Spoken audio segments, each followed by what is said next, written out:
ចាជ្រើសសួរនឹងសួស្តីដល់បងប្អូនទាំងគ្នាអញ្ចឹងនៅក្នុងវីដេអូនេះខ្ញុំនឹងធ្វើការបង្ហាញបងប្អូនទាំងគ្នាអំពីការយករូបបែបនេះទៅបំលែងទៅជារូប outline បែបនេះតើយើងធ្វើបែបណាដើម្បីបានជារូបសម្រាប់ផាត់ពណ៌អញ្ចឹងជាដំបូងគឺបងប្អូនអាចធ្វើការទាញយក element មួយសម្រាប់មកប្រើប្រាស់អញ្ចឹង example ខ្ញុំបង្កើតជាกระดาษមួយហើយបន្តមកបងប្អូនអាចចូលទៅកាន់ element ហើយយើងអាចធ្វើការ search នៅអ្វីដែលយើងចង់បានអញ្ចឹងជាឧទាហរណ៍ខ្ញុំ search ទៅលើរូបសត្វណាមួយដែលខ្ញុំចង់បានហើយបងប្អូនអាច select យករូបសត្វណាមួយដែលបងប្អូនចង់បានក៏បានដែរនៅក្នុងនេះណាអញ្ចឹងដូចនេះខ្ញុំយករូបកពើនេះមួយចុះមកធ្វើការបង្ហាញជូនបងប្អូនទាំងគ្នាអញ្ចឹង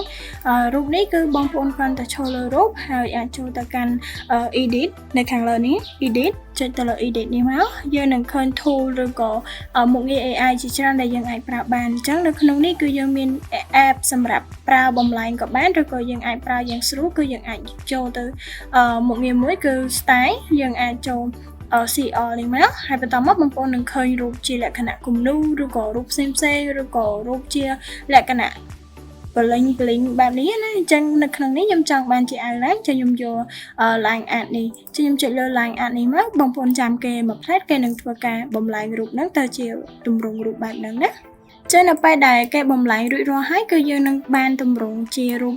កពើដែលមិនមានពណ៌ទៀតទេគឺជាលក្ខណៈ outline សម្រាប់អូនទូចគាត់អាចយកទៅផាត់ពណ៌បាននៅក្នុងនេះអញ្ចឹងនៅក្នុងវីដេអូនេះខ្ញុំធ្វើការបង្ហាញជូនបងប្អូនទាំងអស់គ្នាប៉ុណ្ណឹងបើសិនជាបងប្អូនមានជាសំណួរឬក៏ចម្ងល់នៅមុខងារផ្សេងអីអាចធ្វើការឆាតសួរនៅក្នុង comment នេះបន្ថែមបានអរគុណច្រើន